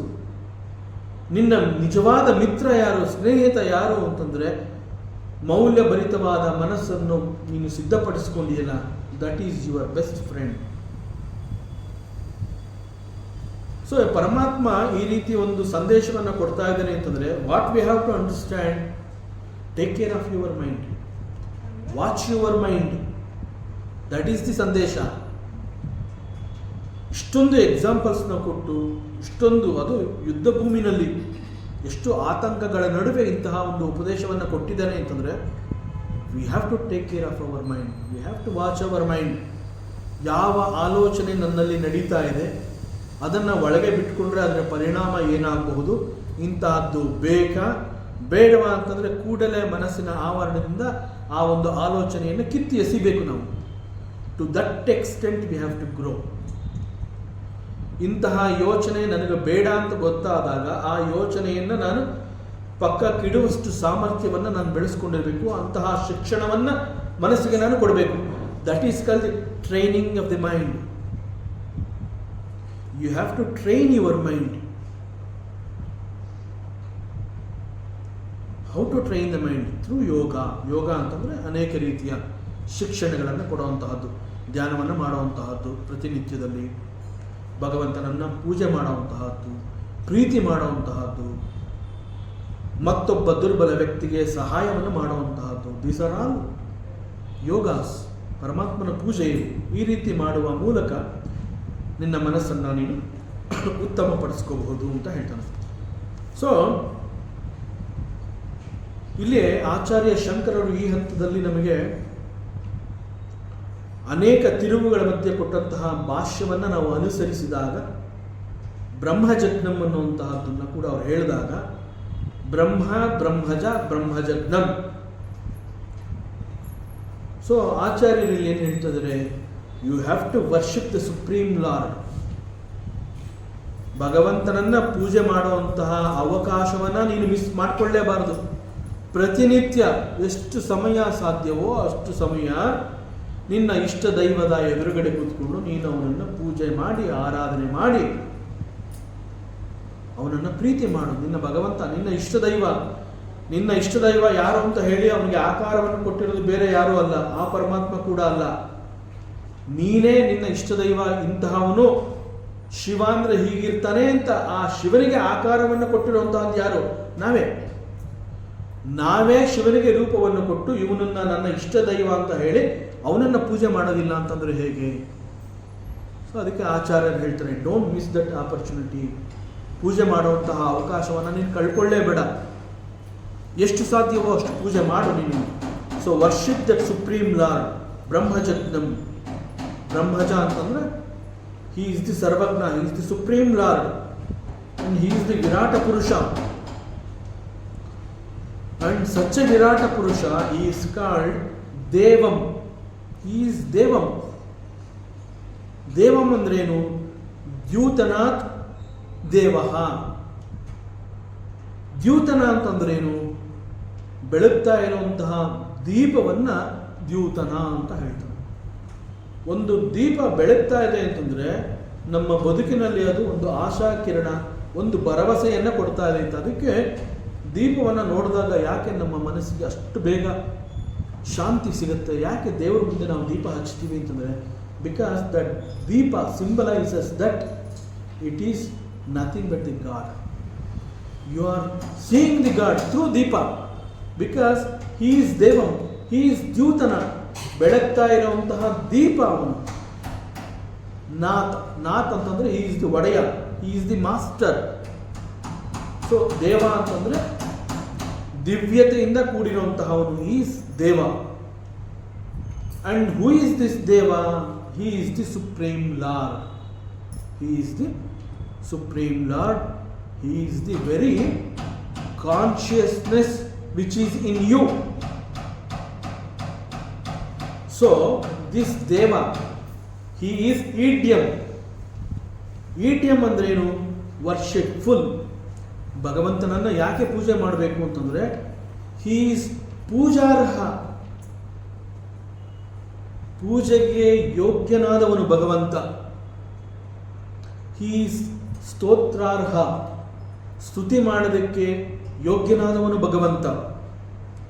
ಹೀಸ್ ವರ್ಷಿಪ್ಫುಲ್, ಪೂಜಿಸಲ್ಪಡುವವನು. ಇದೆಲ್ಲದರ ಜೊತೆಗೆ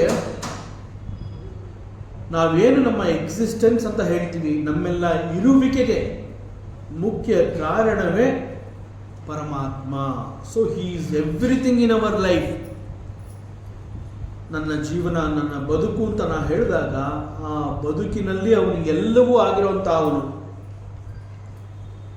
ಹೀ ಈಸ್ ಮೈ ಫಾದರ್, ನನಗೆ ತಂದೆ ಅವನು, ತಾಯಿ ಅವನು, ಗುರು ಅವನು. ಹೀ ಈಸ್ ಸಖ, ಭಗವಂತ ಸಖ. ಅದಕ್ಕೆ ನೋಡಿ, ನಾವು ನಮ್ಗೆ ಎಷ್ಟೇ ದುಃಖ ಇದ್ರೂ ಯಾರ ಹತ್ರನೂ ಹೇಳ್ಕೊಡೋದಿಲ್ಲ, ಹೋಗಿ ದೇವ್ರ ಮುಂದೆ ಕೂತ್ಕೊಂಡು ಹೇಳ್ಕೊಬೋದು. ಬಿಕಾಸ್ ನಮಗೆ ಅಷ್ಟು ಭರವಸೆಯನ್ನು ಕೊಡ್ತಾನೆ. ಹೀಸ್ ಸಖ. ಅನೇಕ ವಿಚಾರಗಳನ್ನು ನಾವು ಸ್ನೇಹಿತರ ಹತ್ರ ಹಂಚ್ಕೋತೀವಿ, ಮನೆಯವರ ಹತ್ರ ಹಂಚ್ಕೊಳ್ಳೋದಿಲ್ಲ. ಸೊ ನಮಗೆ ಅನೇಕ ರೀತಿಯ ತೊಂದರೆಗಳಾದಾಗ ಆ ಭಗವಂತನ ಮೂರ್ತಿ ಎದುರುಗಡೆ ಕಣ್ಣು ಮುಚ್ಚಿಕೊಂಡಾಗ ನಾವೇನು ಹೇಳ್ಕೋಬೇಕು ಅಂದ್ಕೊಂಡಿದ್ದೀವಿ ಅದೆಲ್ಲ ಬಂದ್ಬಿಡುತ್ತೆ. ಹೀಸ್ ಸಖ. ಅವನು ನಿನ್ನ ಸ್ನೇಹಿತ, ನಿನ್ನ ಬಂಧು, ಅವನು ನಿನ್ನ ಸಂಬಂಧಿಪ್ಪ, ನಿನ್ನ ನೆಂಟ ಅವನು. ಹೀಗೆ ಎಲ್ಲವೂ ಆಗಿರುವಂಥ ಅವನು ಭಗವಂತ. ಸೊ ವಿದಿತ್ವ, ಚೆನ್ನಾಗಿ ಈ ವಿಚಾರವನ್ನು ನೀನು ತಿಳ್ಕೊ. ಪರಮಾತ್ಮನ ಈ ಒಂದು ಶಕ್ತಿ ಮತ್ತು ಮಹಿಮೆಯನ್ನು ನೀನು ತಿಳ್ಕೋಬೇಕು. ಅಷ್ಟು ಮಾತ್ರ ಅಲ್ಲ, ನಿಚಾಯೈ, ಅದನ್ನು ನೀನು ಅನುಭವಿಸ್ಬೇಕು, ನಿನ್ನ ಅನುಭವಕ್ಕೆ ತಂದ್ಕೋಬೇಕು. ಭಗವಂತ is my father, he is my mother. ನನ್ನ ತಂದೆ, ತಾಯಿ, ಬಂಧು, ಮಿತ್ರ, ನನ್ನ ಬಳಗ, ನನ್ನ ಬದುಕಿನ ಸರ್ವಸ್ವವೂ ಅವನೇ ಅನ್ನುವಂತಹದ್ದು ನಿನ್ನ ಅನುಭವಕ್ಕೆ ಬರುವಂತೆ ಅವನನ್ನು ನೀನು ಸಾಕ್ಷಾತ್ಕಾರ ಮಾಡ್ಕೋ. ದಟ್ ಈಸ್ ಕಾಲ್ಡ್ ನಿಚಾಯೈ. ಈ ನಿಚಾಯೈ ಅಂತಂದಾಗ ಆಚಾರ್ಯ ಶಂಕರರು ಹೇಳ್ತಾರೆ, ಯಾವ ಥರ ಅದನ್ನು ಸಾಕ್ಷಾತ್ಕಾರ ಮಾಡ್ಕೋಬೇಕು. ಆತ್ಮರೂಪೇಣ ದೃಷ್ಟ. ಆತ್ಮರೂಪೇಣ ದೃಷ್ಟ ಅಂತಂದ್ರೆ ಏನು? ಹೀ ಈಸ್ ವೆರಿ ಯುವರ್ ಆತ್ಮ. ನಿನಗಿಂತ ಅವನು ಬೇರೆ ಅಲ್ವೇ ಅಲ್ಲ. ಯಾವುದನ್ನ ನೀನು ನಾನು ನಾನು ನಾನು ಅಂತ ಅನ್ಕೋತಾ ಇದೆಯಾ, ದಟ್ ನಾನು ಈಸ್ ದಟ್ ಪರಮಾತ್ಮ. ಆತ್ಮರೂಪೇಣ ದೃಷ್ಟ. ಸೊ ನಿನ್ನನ್ನು ಭಗವಂತನೊಂದಿಗೆ ನೀನು ಗುರುತಿಸಿಕೊಂಡು ಅವನನ್ನು ವಿಶ್ವಪ್ರಭು ಅಂತ ತಿಳ್ಕೊ. ಅವನೊಂದಿಗೆ ನೀನು ಸಂಬಂಧವನ್ನು ಬೆಳೆಸ್ಕೊ, ಅವನನ್ನು ನೀನು ಪ್ರೀತಿ ಮಾಡು. ಅವನೊಂದಿಗೆ ಸಂಬಂಧವನ್ನು ಹೊಂದೋದ್ರಿಂದ ನೀನು ಇಡೀ ಸೃಷ್ಟಿಯೊಂದಿಗೆ ನಿನ್ನ ಸಂಬಂಧವನ್ನು ನೀನು ಬೆಳೆಸ್ಕೋಬಹುದು. ಇವೆಲ್ಲವನ್ನ ಸಾಧಿಸಿದಂತಹ ಸಾಧಕನಿಗೆ ಸಿಗುವಂತಹದ್ದಾದರೂ ಏನು ಸಿಗತ್ತೆ ಅವನಿಗೆ ಇಷ್ಟೆಲ್ಲ ಮಾಡಿದ್ರೆ? ಅತ್ಯಂತಂ ಶಾಂತಿಂ ಏತಿ. He will attain the absolute peace. ಯಾವಾಗ ಅವನಿಗೆ ನಾನೇ ಆತ್ಮ, ನನ್ನದು ಆತ್ಮಸ್ವರೂಪ, ನಾನು ಅನ್ನುವ ಪ್ರಜ್ಞೆ ಈಸ್ ದಿ ಭಗವಂತ. ಸೊ ನಾನು ಈಸ್ ನಾಟ್ ದಿ ದೇಹ, ನಾನು ಈಸ್ ನಾಟ್ ದಿ ಮೈಂಡ್. ದೇಹ ಮತ್ತು ಮನಸ್ಸು ಅನ್ನುವಂತಹದ್ದು ಈ ಒಂದು ತತ್ವ ನನ್ನ ಅರಿವಿಗೆ ಬರುವುದಕ್ಕೆ ನಾನು ಉಪಯೋಗಿಸ್ಕೊತಾ ಇರುವಂತಹ ಟೂಲ್ಸ್.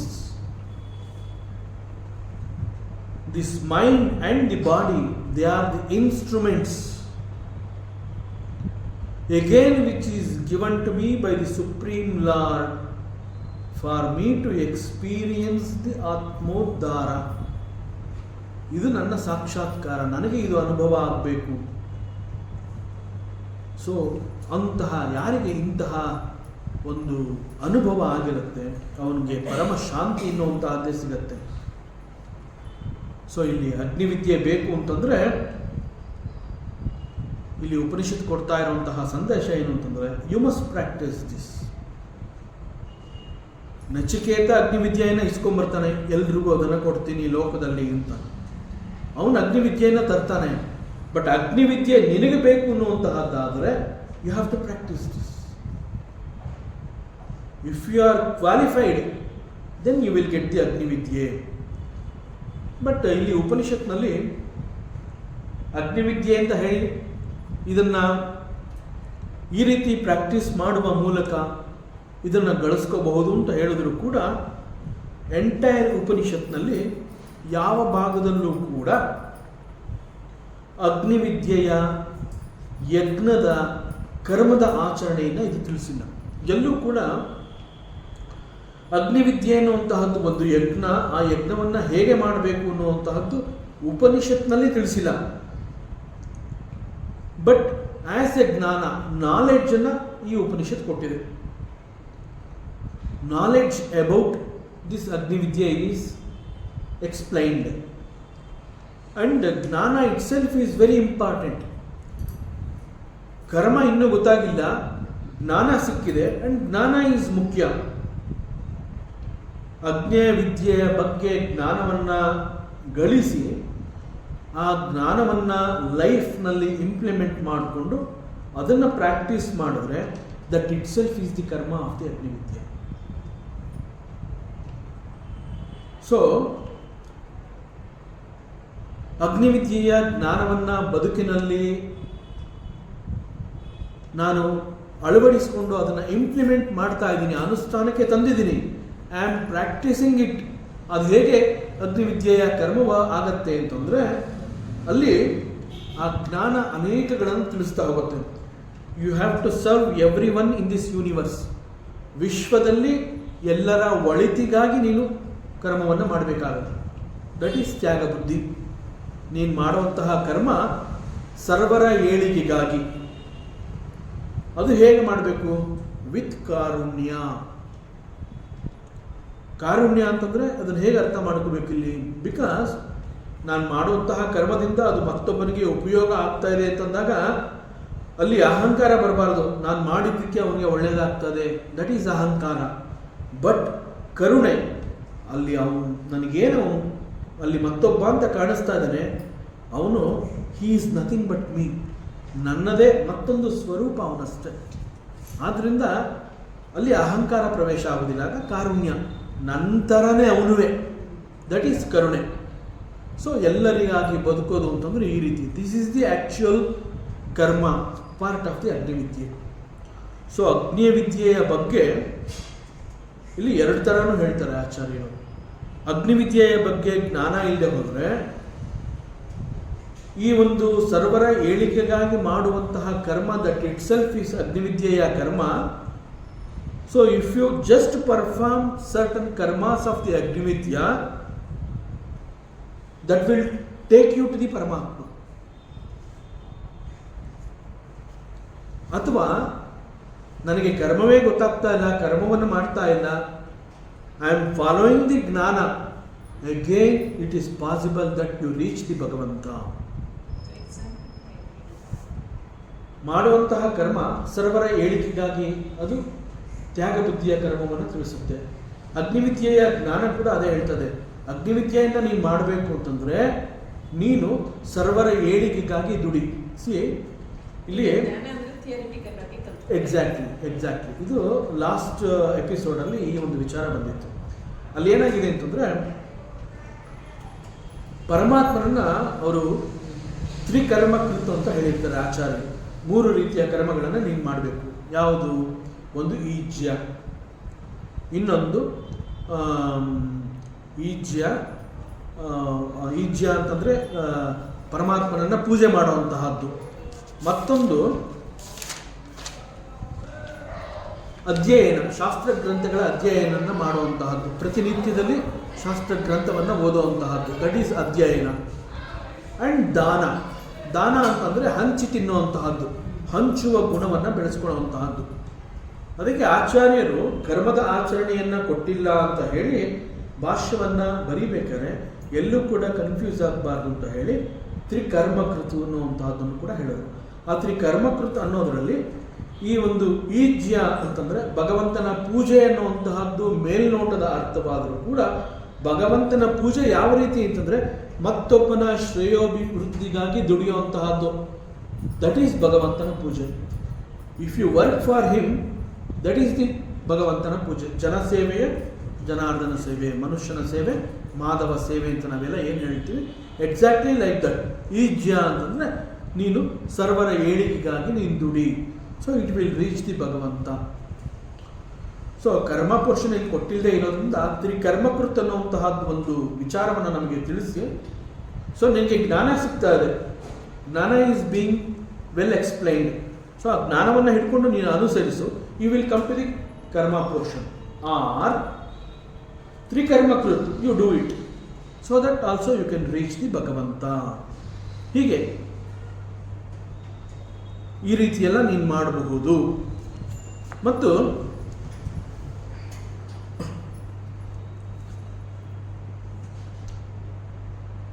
ಉತ್ತಮ ಲೋಕವನ್ನು ಹೋಗಿ ಸೇರಿದ ನಂತರ, ಈಗ ಈ ರೀತಿ ಕರ್ಮವನ್ನು ಮಾಡುವ ಮೂಲಕ ಮನುಷ್ಯ ತನ್ನ ಮನಸ್ಸನ್ನು ಬಹಳ ಪರಿಶುದ್ಧವಾಗಿ ಇಟ್ಕೊತಾನೆ. ಚಿತ್ತದಲ್ಲಿ ಎಲ್ಲೂ ಕೂಡ ಯಾವ ದೋಷವೂ ಇರೋದಿಲ್ಲ, ಚಿತ್ತ ಶುದ್ಧಿಯಾಗಿರುತ್ತೆ. ಸಾಕಷ್ಟು ಪುಣ್ಯವನ್ನು ಕೂಡ ಸಂಪಾದನೆ ಮಾಡಿರ್ತಾನೆ. ಅಂತಹವನು ಉತ್ತಮ ಲೋಕವನ್ನು ಹೋಗಿ ಸೇರೋದರಲ್ಲಿ ಅನುಮಾನ ಇಲ್ಲ. ಬಟ್ ಉತ್ತಮ ಲೋಕವನ್ನು ಹೋಗಿ ಸೇರಿದ ನಂತರ ಅಲ್ಲಿ ಅವನ ಸ್ಥಾನ ಯಾವುದು? ಸೊ ಉತ್ತಮ ಲೋಕ ಅಂತ ಹೇಳಿದಾಗ it is little higher than the ಸ್ವರ್ಗಲೋಕ, ಆ ರೀತಿ ಅರ್ಥ ಮಾಡ್ಕೋಬೇಕು. ಸ್ವರ್ಗ ಅಂತ ಹೇಳಿದಾಗ ಅಲ್ಲಿ ಸುಖ ಶಾಂತಿಯನ್ನು ಅನುಭವಿಸಿ ಪುಣ್ಯ ಖಾಲಿಯಾದಾಗ ವಾಪಸ್ ಬರುವಂತಹದ್ದು ಈಸ್ ದಿ ಸ್ವರ್ಗಲೋಕ. ಬಟ್ ಇಲ್ಲಿ ಅಗ್ನಿವಿದ್ಯೆಯ ಕರ್ಮವನ್ನು ಮತ್ತು ಜ್ಞಾನವನ್ನು ಅನುಸರಿಸಿ ಮನಸ್ಸು ಮತ್ತು ಚಿತ್ತವನ್ನು ಸಾಕಷ್ಟು ಶುದ್ಧವಾಗಿಟ್ಕೊಂಡಾಗ ಆ ಮೂಲಕ ಅವನು ಕೂಡ ಹೋಗಿ ಒಂದು ಉತ್ತಮ ಲೋಕವನ್ನು ಸೇರ್ತಾನೆ. That pure mind will project the ಉತ್ತಮ ಲೋಕ ಫಾರ್ ಹಿಮ್. ಉತ್ತಮ ಲೋಕಕ್ಕೆ ಹೋಗ್ತಾನೆ, ಅಲ್ಲಿ ಅವನ ಪೊಸಿಷನ್ ಏನು, ಅವನ ಸ್ಥಾನ ಏನು? Again it depends on what type of karmas ಅವನು ಮಾಡಿದ್ದಾನೆ, ಎಷ್ಟು ದೀರ್ಘಕಾಲದವರೆಗೆ ಮಾಡಿದ್ದಾನೆ, ಎಷ್ಟು ವಿತ್ ವಾಟ್ ಇಂಟೆನ್ಸಿಟಿ ಅವನು ಕರ್ಮವನ್ನು ಮಾಡುವಾಗ ಆ ಒಂದು ತೀವ್ರತೆ ಎಷ್ಟರ ಮಟ್ಟಿಗೆ ಇತ್ತು, ಅವೆಲ್ಲವೂ ಸೇರಿ ಅದು ಅವನಿಗೆ ಆ ಉತ್ತಮ ಲೋಕದಲ್ಲಿ ಅವನಿಗೆ ಒಂದು ಪೊಸಿಷನ್ ಸಿಗುತ್ತೆ. ಫಾರ್ ಎಕ್ಸಾಂಪಲ್, ಸ್ವರ್ಗಲೋಕ ಅಂತ ಹೇಳಿದಾಗ ಅಲ್ಲಿ ಇರುವಂತಹವ್ರು ಯಾರು? ಕೆಲವು ಕರ್ಮದ ದೇವತೆಗಳು ಇರ್ತಾರೆ. ಪುಣ್ಯವನ್ನು ಸಂಪಾದನೆ ಮಾಡಿದಂತಹ ವ್ಯಕ್ತಿಗಳು ಅಲ್ಲಿ ಹೋದಾಗ ಅವ್ರನ್ನ ಸ್ವರ್ಗವಾಸಿಗಳು ಅಂತ ಹೇಳ್ತಾರೆ. ಇಲ್ಲಿ ಉತ್ತಮ ಲೋಕ ಸಿಕ್ಕಿದ ನಂತರದಲ್ಲಿ ಅವನ ಸ್ಥಾನ ಹೇಗಿರುತ್ತೆ ಅಂತಂದ್ರೆ,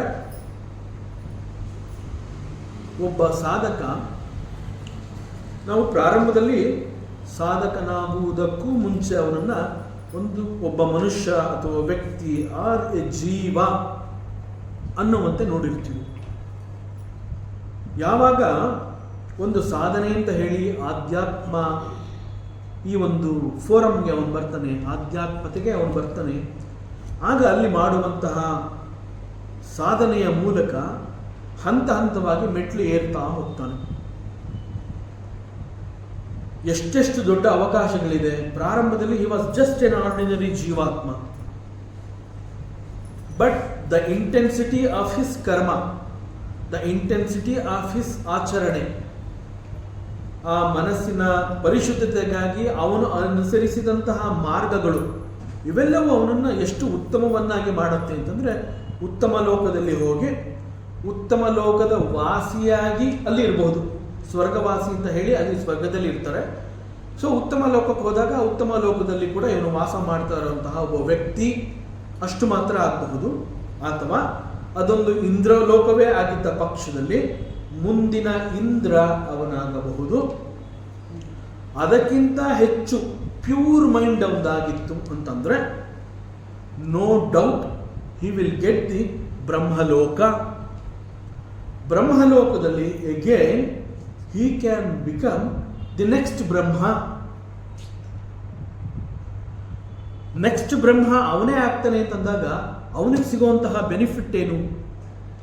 he is the creator of the next ಸೃಷ್ಟಿ. ವಾಪಸ್ ಬರಲೇಬೇಕು ಒಂದು ಸ್ಟೇಜ್. ಬ್ರಹ್ಮ ಕೂಡ ಶಾಶ್ವತ ಅಲ್ಲ. ಅದನ್ನೇ ಈ ನಚಿಕೇತ ಯಮಧರ್ಮರಾಜನ್ ಕೇಳ್ತಾನೆ, ಅವನು ಬೇಕಾದಷ್ಟು ಆಸೆಗಳನ್ನು ತೋರಿಸ್ತೀನಿ, ನಿಂಗೆ ಅದು ಕೊಡ್ತೀನಿ, ಇದು ಕೊಡ್ತೀನಿ, ಇದನ್ನು ಬಿಟ್ಬಿಡಪ್ಪ ನೀನು, ಇದೊಂದು ಬಿಟ್ಬಿಡು, ಈ ಮರಣದ ಬಗ್ಗೆ ನಿನಗಿರೋಂತಹ ಒಂದು ಕ್ವಶನ್ ಏನಿದೆ ಅದನ್ನು ಡೋಂಟ್ ಆಸ್ಕ್, ಅದು ಬಿಟ್ಟು ನಿನಗೆ ಎಲ್ಲ ಕೊಡ್ತೀನಿ. ಆಗ ಅವ್ನು ಹೇಳ್ತಾನೆ, ನೀನು ಬ್ರಹ್ಮ ಪದವಿಯನ್ನು ಬೇಕಾದ್ರೂ ನನಗೆ ಕೊಡ್ಬೋದು, but I have to come back. ಎಷ್ಟೋ ಯುಗಗಳಾದಮೇಲೆ Brahma he should also die. ಯಾಕೆಂದ್ರೆ ಇರೋ ಬ್ರಹ್ಮ ಹೋದ್ರೆ ತಾನೇ ಸೊ ನಾನೇನ್ ಮಾಡಲಿ, ನೀನು ಕೂಡ ಇಲ್ಲದೆ ಇರಬಹುದು. ನೆಕ್ಸ್ಟ್ ನಿಂದು ಕೂಡ ಪದವಿ ಗ್ಯಾರಂಟಿ ಅಲ್ಲ. ಯು ಆರ್ ಎ ಕರ್ಮದೇವತ, you are called Yama, that's all. ಅವನು ಚೇಂಜ್ ಆಗ್ತಾನೆ. ಬದಲಾವಣೆಗಳು ಆಗುವಂತಹ ಯಾವುದು ನನಗೆ ಬೇಡ, ಯಾವುದು ಬದಲಾಗದ್ದು, I want that truth. So ಬ್ರಹ್ಮನ ಸ್ಥಾನಕ್ಕೆ ನೀನು ಬಂದು ಮುಂದಿನ ಬ್ರಹ್ಮ ಆಗಿ ದ ನೆಕ್ಸ್ಟ್ ಕ್ರಿಯೇಟರ್ ನೀನೇ ಆಗಬಹುದು. ಸೊ ಇವೆಲ್ಲ ನಿನ್ನ ಮನಸ್ಸು ಎಷ್ಟೆಷ್ಟು ಆ ಒಂದು ಸಾತ್ವಿಕತೆಯನ್ನು ಗಳಿಸ್ಕೊಂಡಿರುತ್ತೆ, ಅದಕ್ಕೆ ತಕ್ಕಂತಹ ಲೋಕಗಳನ್ನು ನಿನಗೆ ಪ್ರೊಜೆಕ್ಟ್ ಮಾಡಿಕೊಳ್ಳುವಂತಹ ಶಕ್ತಿ ಇರುತ್ತೆ.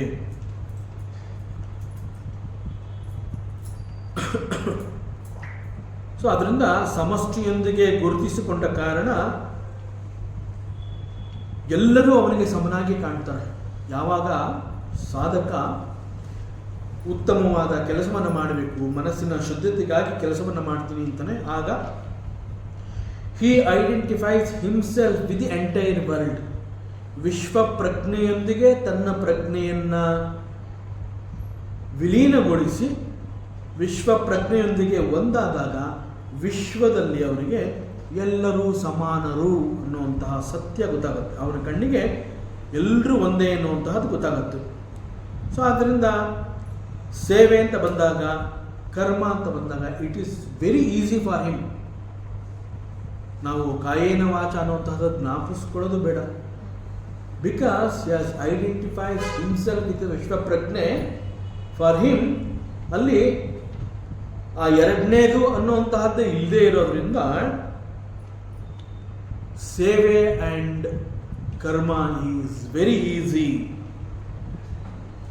ಆದ್ದರಿಂದ ಇಷ್ಟು ದೊಡ್ಡ ಪದವಿಗೆ ಅವನು ಬಂದರೂ ಕೂಡ ಮುಂದಿನ ಕ್ರಿಯೇಟರ್ ಅವನೇ ಆಗಬಹುದಾದಂತಹ ಸಾಧ್ಯತೆಗಳು ಕೂಡ ಅವನಿಗೆ ಹೇಗೆ ಸಿಗುತ್ತೆ ಅಂತಂದರೆ, ಅವನು ಮಾಡಿದಂತಹ ಸಾಧನೆ ಆ ತೀವ್ರಗತಿಗೆ ತಕ್ಕಂತೆ ಅವನಿಗೆ ಅನೇಕ ರೀತಿಯ ಪದವಿಗಳೆಲ್ಲವೂ ಸಿಗುತ್ತೆ. So he can become the Brahma. This assurance is given by our Vedanta. ನಮ್ಮ ವೇದಾಪನಿಷತ್ತುಗಳು, ನಮ್ಮ ಶಾಸ್ತ್ರ ಇಷ್ಟು ದೊಡ್ಡ ಸತ್ಯವನ್ನು ನಮ್ಮ ಮುಂದೆ ತೆರೆದಿಡುತ್ತೆ. ಯಾಕೆ ಅಂತಂದರೆ, ನಿನ್ನ ಬ್ರಹ್ಮ ಆಗದೆ ಹೋದರೂ ಬೇಡ, ಡೂ ದಿ ಗುಡ್ ಜಾಬ್. ಒಳ್ಳೆ ಕೆಲಸವನ್ನು ನೀನು ಮಾಡಿಕೊಂಡವು. Be good and do good. ಯಾರಿಗೂ ನೀನು ತೊಂದರೆ ಕೊಡದೆ ಹೋದರೆ ಅಷ್ಟು ಸಾಕು, ನೀನು ಬ್ರಹ್ಮ ಆಗಲೇಬೇಕು ಅಂತೇನಿಲ್ಲ. ಅದರಿಂದ ದೆರ್ ಈಸ್ ಎ ಪಾಸಿಬಿಲಿಟಿ ಅನ್ನುವಂತಹ ಸತ್ಯವನ್ನು ನಮ್ಮ ಶಾಸ್ತ್ರ, ವೇದಾಂತ, ಉಪನಿಷತ್ಗಳೆಲ್ಲ ತಿಳಿಸ್ತಾ ಇದೆ.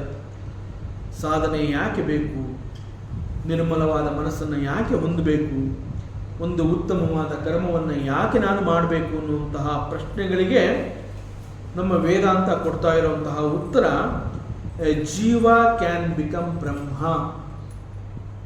ಎ ಜೀವ can transform himself from the ಜೀವ ಭಾವ ಟು ಬ್ರಹ್ಮ ಭಾವ.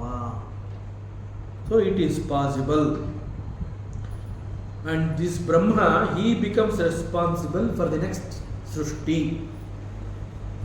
ಸೊ ನೆಕ್ಸ್ಟ್ ಸೃಷ್ಟಿಗೆನ್ನ ಅವನ ನಿಯಂತ್ರಣದಲ್ಲಿ ಇರುತ್ತೆ ಅಂತಂದರೆ ಅದರ ಅರ್ಥ he is free from old age. ಅವನಿಗೆ ಮುಪ್ಪು, ರೋಗ, ಹಸಿವು, ಬಾಯಾರಿಕೆ ಯಾವುದೂ ಇಲ್ಲದೆ ಇರುವಂತಹ ಸ್ಥಿತಿಯನ್ನು ಅವನು ಮುಟ್ಟಿರ್ತಾನೆ. ದಟ್ ಈಸ್ ದಿ ಉತ್ತಮ ಲೋಕ. ಸೊ ಉತ್ತಮ ಲೋಕದಲ್ಲಿ ಇರಬಹುದಾದಂತಹ ಇತರ ಜೀವಿಗಳ ಮೇಲೆ ಅಲ್ಲಿ ಬ್ರಹ್ಮ ಪದವಿಗೆ ಹೋದಾಗ ಸ್ವರ್ಗಲೋಕಕ್ಕಿಂತ ಹೆಚ್ಚು ಶಾಂತಿ ಎನ್ನುವಂತಹದ್ದು ಅಲ್ಲಿ ಸಿಗತ್ತೆ ದೇವಲೋಕದಲ್ಲಿ. In spite of that, Brahma and ಅಲ್ಲಿರುವಂತಹ ದೇವತೆಗಳು ಸದಾ ಆನಂದ ಸಂತೋಷ ಅನ್ನುವಂತಹದ್ದೇ the very nature of the ದೇವತಾ. ಅಂತಹ ಒಂದು ದ ವೆರಿ ನೇಚರ್, ಅವರ ಸ್ವಭಾವವೇ ಶಾಂತತೆ ಮತ್ತು ಸಂತೋಷ, ಆನಂದ ಸ್ವರೂಪವೇ ಅವರಾಗಿದ್ರೂ ಕೂಡ ಅವರಲ್ಲೂ ಕೂಡ ಒಂದು ಪೇಯ್ನ್ ಇರುತ್ತಂತೆ.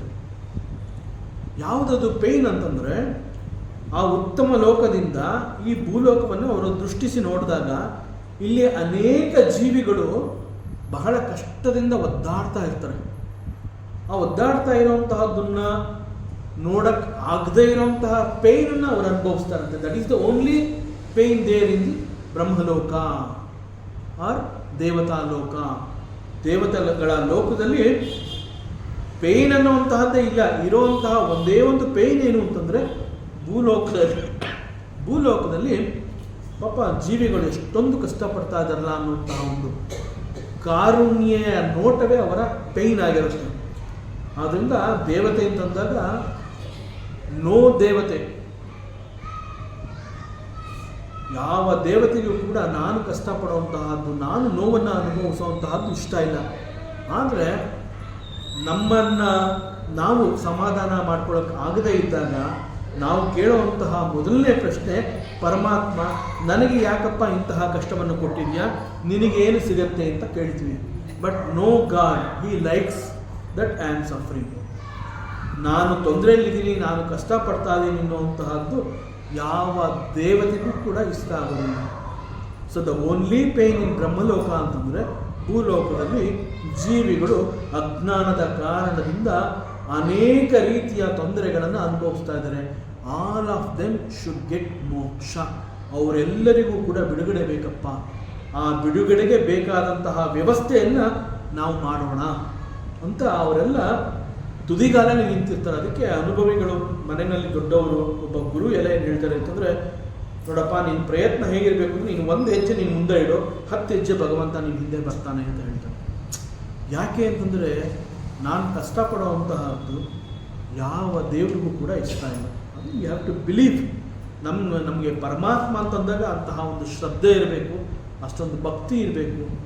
ಅವನು ನಮ್ಮ ತಂದೆ ತಾಯಿ, ನನ್ನ ಆತ್ಮವೇ ಅವನು, ನನ್ನ ಸಖ, ನನ್ನ ಬಂಧು, ನನ್ನ ಬಳಗ ಅಂತ ಅವನನ್ನು ಅಷ್ಟೊಂದು ನಂಬಿದ ಮೇಲೆ ಅವನು ಯಾಕೆ ನನಗೆ ಕಷ್ಟವನ್ನು ಕೊಡ್ತಾನೆ? That we have to understand. So ಅಂತಹ ದೇವರನ್ನು ನೀನು ವಿದಿತ್ವ ಚೆನ್ನಾಗಿ ತಿಳ್ಕೊಂಡು, ನಿಚಾಯೈ ಸಾಕ್ಷಾತ್ಕಾರ ಮಾಡಿಕೊಂಡು, ದೇವಂ ವಿದಿತ್ವ ನಿಚಾಯೈ ಅತಿಶಯವಾದ ಅತ್ಯಂತಂ ಇಮಾಂ, ಈ ಒಂದು ಶಾಂತಿಯನ್ನು ಏತಿ ಒಬ್ಬ ಸಾಧಕ ಹೊಂದುತ್ತಾನೆ. ಸೊ ದಟ್ ಈಸ್ ಈ ಶ್ಲೋಕದಲ್ಲಿ ತಿಳಿಸ್ತಾ ಇರುವಂತಹದ್ದು. ಬ್ರಹ್ಮಜಗ್ನಂ ದೇವಮೀಡ್ಯಂ ವಿದಿತ್ವ ನಿಚಾಯೇ ಮಾಂ ಶಾಂತಿಂ ಅತ್ಯಂತಂ ಏತಿ. ಮುಂದಿನ ಶ್ಲೋಕಕ್ಕೆ ನಾವು ಹೋಗೋದಕ್ಕೆ ಮುಂಚೆ we have to know more about what is ಸ್ವರ್ಗಲೋಕ. ಸ್ವರ್ಗಲೋಕದ ಪ್ರಾಪ್ತಿಗಾಗಿ ಇರುವಂತಹ ಮಾರ್ಗ ಅಂತಂದರೆ ಅಗ್ನಿವಿದ್ಯೆ. ಅದು ಈ ಅಗ್ನಿವಿದ್ಯೆ ಅನ್ನುವಂತಹದ್ದು ಒಬ್ಬ ಜೀವನ ವಿಕಾಸದಲ್ಲಿ ಯಾವ ಪಾತ್ರವನ್ನು ವಹಿಸುತ್ತೆ ಅನ್ನುವಂತಹ ಚರ್ಚೆಯನ್ನು ಮಾಡಿ ಆ ನಂತರದಲ್ಲಿ ಮುಂದಿನ ಶ್ಲೋಕಕ್ಕೆ ಹೋಗೋಣ. ಮತ್ತಷ್ಟು ವಿಚಾರಗಳಿದೆ, ಮುಂದಿನ ಅವಕಾಶದಲ್ಲಿ ಮತ್ತೆ ಮುಂದುವರಿಸೋಣ. ಓಂ ಪೂರ್ಣಮದಃ ಪೂರ್ಣಮಿದಂ ಪೂರ್ಣಾತ್ ಪೂರ್ಣಮುದಚ್ಯತೆ ಪೂರ್ಣಸ್ಯ ಪೂರ್ಣಮಾದಾಯ ಪೂರ್ಣಮೇವಾವಶಿಷ್ಯತೆ. ಓಂ ಶಾಂತಿ ಶಾಂತಿ ಶಾಂತಿ.